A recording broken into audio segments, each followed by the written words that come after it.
Part 25, Ponyville. Sugar Cube Corner was the same as always. Colorful interior and wonderful smells that Rainbow Dash couldn't care less about right now. She'd no sooner stepped inside the confectionery than had Mrs. Cake placed a tray of muffins on a table for her. Rainbow Dash hadn't touched the treats, and she pretended not to notice the sympathetic looks Mrs. Cake gave her. It had been going so well. They had been going somewhere. They had been getting progress, only to have it whisked away in one instant. Her wings twitched at the thought, and the bracelet around her wing bone itched. She tried as hard as she could to focus on being angry, but it was impossible not to be a little afraid, too. Celestia had suddenly gone to sleep, and she wouldn't wake up, the tall and strong princess resting in the dust. The rest was a blur. At Twilight's request, Rainbow Dash had crossed the distance to Fort Macintosh in less than an hour, and from there on, it was all a mess of shouted orders and entirely too many serious, angry Pegasi. Luna had arrived before morning broke, and Twilight had gone with the princesses and the guard to Canterlot by air. There had been no time to protest, leaving Rainbow Dash, Pinkie Pie, and Rarity to beg a train ride home without any bits to their name. The quiet that had tainted that train ride had lasted all the way to Ponyville Station this morning, and Rainbow Dash couldn't even tell why she'd followed Pinkie Pie and Rarity to Sugar Cube Corner. It's just how it all worked out. Hope, Celestia had said. But the instant whatever she'd done, it was all in shambles. It was a subdued Pinkie Pie who walked rather than bounced down the stairs, though she hadn't quite given up her usual smile. "Sorry, Dashie, just had to make sure Gummy was okay," Pinkie explained, beelining for the muffin tray and burying her snout in one of the hapless baked goods without hesitation. "Hey, where's Rarity?" Pinkie added once she had decimated the muffin count. "We're not playing hide-and-seek, are we?" "No, we're not," Dash grumped, rolling her eyes. "She went to see if Twilight's back at the library, and if she's not, to see how Spike's doing." "Okie dokie," Pinkie agreed with a nod, chewing and swallowing in blessed silence. Again, Dash questioned why she was even here. She glanced out the window where great snowflakes were falling to settle over town. Winter had come to Ponyville. She should be out soaring through the snow-laden clouds and creating furrows with daring, low-flying stunts. Except she still didn't feel like it. She might as well be one wing down. "Oh, I forgot. While you were visiting the little Philly's room on the train, Rarity told me," Pinkie started to say. "I don't know," Dash blurted, throwing her hooves up in the air. "I just need to see her, to know if she really does, like me and stuff." "This really neat recipe for a tomato salad," Pinkie finished, blinking. "Who?" Dash groaned and smacked her forehead on the table, nearly upending the muffins over her head. "Who likes you, Dashie? Because every pony, Oh, I bet it's Thunderlane! He's always looking at you like he thinks he should lie and say you have something on your cheek, and then offer to brush it away with his hoof, and then say something really sweet, except he'd never do that because while he's super sweet, he's kind of not as smart as some ponies like Twilight." "Fluttershy," Dash muttered. Pinkie Pie blinked, stared, and blinked again.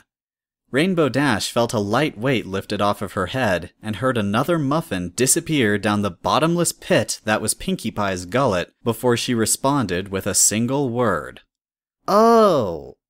"Yeah," Dash offered in return. "Do you love her back?" Pinkie Pie asked, her voice low and gentle. After a moment, Rainbow Dash could feel a presence at her side, and she didn't protest when Pinkie Pie leaned her head against hers. "Doesn't matter," Dash snorted. Silly, it totally does. I don't pretend to know as much as Rarity pretends to know about love, but that's like the most important part. Except for Hearts and Hooves Day chocolates, maybe. But wowsies, she likes you? That's super neat, except for the part where she's kind of lost," Pinkie declared. Rainbow Dash slumped and stuck out her tongue, staring ahead past the candy-themed columns, past the pastry-laden displays, and out the snow-rimmed windows. Talking about this sort of touchy-feely stuff wasn't helping at all. It doesn't matter. She does. Matter, I mean. I don't know, Dash admitted. Do you have some pony like that? If I have a Fluttershy? Pinkie asked, tilting her head before laying her ears flat. No. Oh, for Pete's sake, Dash groaned. Some pony different. You're all great, and you know I would do anything for you, Pinks, but, I mean, some pony who's, I don't know, always there. A friend you can rely on, even if they're not like you. Some pony who's always right behind you, no matter what you do, even if you're too stupid to realize. Pinkie Pie swallowed. After a moment's deliberation, she gave the tiniest of shakes of her head. Rainbow Dash lifted her head off the table. I used to think every pony did. It's not important what I feel exactly, because She paused. The words would hurt to say out loud to another pony. They sounded like weakness, but she knew they were not. Even if they were, she would make them be something more. I need her, Dash said, stretching her neck and wings both. And I need to know if this is all just some dumb misunderstanding, or if she's been thinking about this for as long as I think. You're not upset she's lied to you? Pinkie Pie asked, tilting her head. Rainbow Dash frowned back, resisting the urge to snap at her, say something mean. Pinkie was wearing that innocent smile she sometimes used, and it was impossible to say if she was trying to rile her up on purpose. No, I'm not, because that would be stupid, Dash said simply, and I'm not stupid. Sugar Cube Corner's bells jingled, announcing the arrival of another customer. Of course, business was hardly at its peak during near-blizzard conditions, so it was no big surprise when Rarity stepped inside, the unicorn wrapped in a prodigious amount of scarves, hats, and other things Rainbow Dash didn't know the names of. She shut the door behind her with a little difficulty, shoving back the small snowdrift she'd brought inside with her. Well, Twilight has not yet come back, and it seems she is unlikely to visit Ponyville anytime soon, Rarity announced as she slowly and deliberately unwrapped herself. That's silly, because you can't visit where you live anyway. That'd be cheating, Pinkie said. Wait, she's not coming back? Dash asked, gaping. What's going on? Apparently, Rarity said, looking particularly sour. She sent Spike a letter detailing how she'll be in Canterlot until further notice to deal with this crisis. She will be assisting Princess Luna. How is Twilight going to help? Wait, when was she going to tell us this? Dash snapped. What the hey is that egghead doing? If I knew, I would tell you, Rarity replied with a glower that for once didn't seem directed at her. Maybe we could go visit her? Pinkie suggested, though her smile sagged. I bet she would love a visit. Perhaps, Rarity muttered. Right. So where do we go from here? Dash asked, glancing around the table. Usually, Twilight would be the one to call the shots, and her ideas weren't always terrible. Failing that, as much as she hated to admit it, Applejack did a decent job of these things. That we is becoming a bit strained, isn't it, dear? Rarity asked, echoing that exact line of thinking. Pinkie Pie said nothing. She reached out for the last of the muffins, but apparently decided against it, letting her hoof fall back to the ground. Yeah, Dash muttered. A slow sort of dread was creeping up on her as her friends sunk into silence. Doors were closing all around her, options cut off. There was nothing to hold on to, except... Hey, what did Celestia say about Princess Luna? Dash asked, furrowing her brow as she tried to remember. Pardon? Rarity said. Something about dreams and stuff, Dash added, hopping off the floor and breaking into a hover. She said that Princess Luna was all about dreams and fairy tales, didn't she? Prophecy, I believe, Rarity agreed. Why? I'll tell Twilight you said hi, Dash said, racing for the door before Pinkie Pie or Rarity could do more than fumble for words. In the space of seconds, she'd torn the door open and jetted out into the open. In a minute, she was above the clouds that the other weather ponies had set in place over Ponyville. If they had managed this far without her, they could do so for another day. She pulled a quick corkscrew to clear the snow off her wings, eyes on the distant Mount Canterlot. She did this for you, Twilight Sparkle! The words echoed inside Twilight's mind, bouncing off the walls inside her brain, amplified and repeated every time.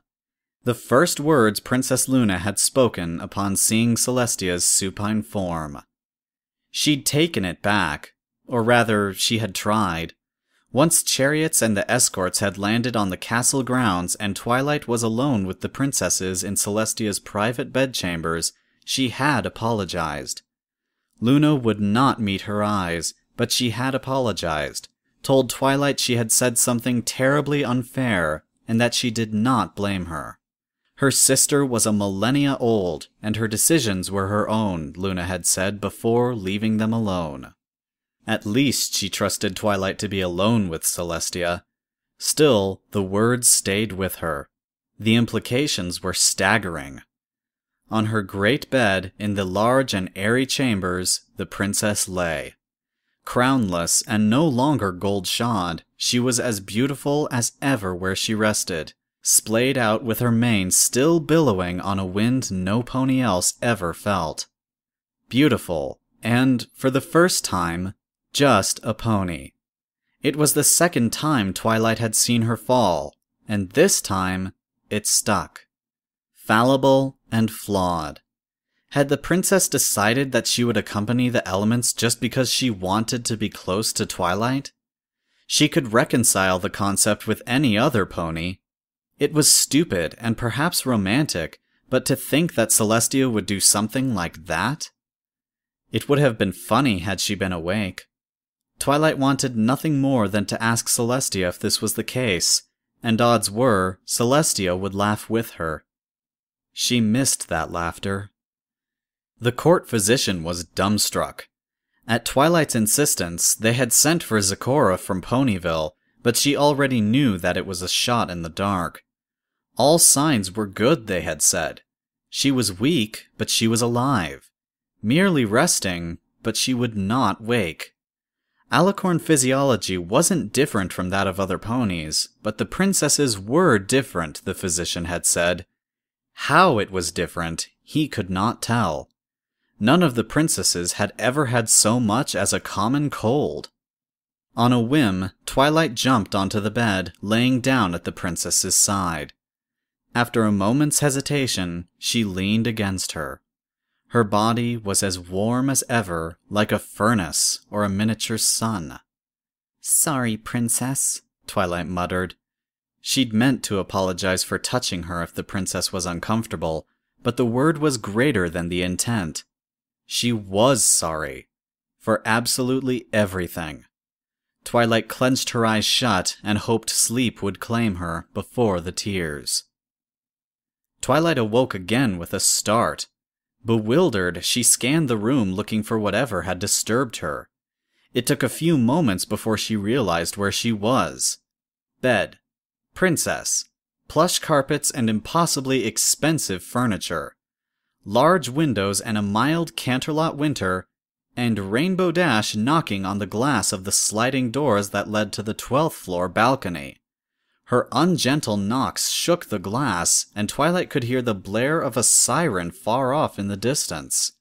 The unicorn's heart was in her throat, and she nearly fell in her haste to get off the bed and gallop over to admit her. Once the door opened, the siren was louder by far. On reflex, Twilight glanced over her shoulder to make sure the princess didn't stir. It was a remarkably stupid impulse. "Rainbow, what are you doing?" Twilight hissed. The Pegasus slipped inside and shut the door behind her. A second later, a blur the white and gold of the Pegasus guards whisked past the balcony. Dash nonchalantly shook the snow off her wings and head. "Hey, Twilight, how's the princess?" Rainbow Dash asked. Asleep, and, she's stable. Are those guards after you? Twilight asked. Yeah, don't care. Didn't have time to go through the gate. Listen, where's Princess Luna? Twilight gaped. You can't just barge in here like that. You'll be in trouble. On cue, Twilight heard a soft set of hoofsteps approach the grand golden doors that led to the opulent bedchamber. She flailed, spun on the spot, and eventually settled for standing in front of Rainbow, forelegs splayed as if she could hide the crazed Pegasus with sheer willpower. Belatedly, she realized that magic might have done the trick, but the door slid open just as the thought crossed her mind. The alarm is going off. We doubt there is any threat, but, Luna said, the princess pausing right past the threshold with her mouth open and wings spread. Oh, there she is. Awesome, Dash said, wiping her hooves on the carpet. Sorry about the mess. And about your sister, she added, dipping her head. Twilight could feel her heart and brain both complain at their suddenly shortened half-life. We usually prefer our guests use the front door, Luna suggested with a wry smile. Twilight didn't quite dare breathe a sigh of relief until she knew whether or not this was the kind of humor Luna employed before she banished some pony. Yeah, so you're all about dreams and things like that, right? Dash asked. Princess Luna drew back, craning her neck. Well, we will allow that. It is one way to say it. To what end? Princess Celestia said something before she, took a nap, Dash continued, her eyes flitting to the bed. Twilight winced at her candor, and Luna's smile tightened. You can tell if they're okay, right? I need to know. Twilight sighed. Rainbow Dash, we would all like to know, but if it was that simple... It is everything but simple. Yet, we can, Luna affirmed. Twilight blinked. What? If you know that, why haven't you done so before? Why? I don't understand. Because, as we said, it is not simple. Trying to create a link like this, it draws on the ties that bind ponies. For all that your connection is special, potent even, you have been friends for years, not decades, Luna explained. I doubt it will work. That's stupid, Dash said, crossing her forelegs as she took to the air. Will you stop insulting princesses when I'm around, please? Twilight groaned. I've known Fluttershy since I was a little filly, Dash continued, outright ignoring Twilight. The Pegasus's eyes were intense. If you can do something, anything, do it. You would command us? Luna asked, a brow arched. Do not misunderstand. We are grateful for all you have done for us, but without a focus, there is really nothing we can do. Focus? Why can't you speak normal? Dash cried, closing her eyes and hanging her head. Her wings went limp. Twilight sighed and leaned against the Pegasus. We need something intimate to the subject, the princess continued, sympathy plain on her face. In our experience, ponies do not maintain keepsakes of the same emotional quality as they did before. Last time we performed this spell, we used a silver brooch handed down through 4 generations. I don't think Fluttershy is anything like that, Twilight answered. I know she really loves her little animal friends, but she's not very close with her family, I think, so... Rainbow, what are you doing? At her side, Rainbow Dash had lifted one of her wings and was struggling with something. She had her snout buried under the base of her wing and gave a little grunt before she righted herself. In her mouth, she held the multicolored bracelet Twilight had seen only once before. This'll do, Dash said, stepping forward to hold the bracelet up to Luna, who gently seized a hold of it with the light blue of her magic. If you believe so, Luna hummed. Yeah, I'm sure. So how does this work? Dash asked, scratching the back of her head. You are ready to do this without even knowing what it is, Luna said, and it didn't sound like much of a question. Indeed, there was little doubt in Dash's eyes. Very well. What we do is let you share a dream. We are sure we can find a chamber where you can spend the night. Assuming that Fluttershy is well and also sleeping, you should find each other. You will not know it is a dream, but you will remember it. Dream, Dash repeated. Is it real? I need to know if she... She paused, her voice cracking. I need to know how she is. I need to talk to her. Luna pursed her lips. At length, she shrugged, turning to lead the way out of the royal bedchamber. Most would say it is what you make of it. Before Luna could lead her friend out and away, Twilight called out. What would you say? She asked, already heading for the bed where Celestia lay. That what feels real is real.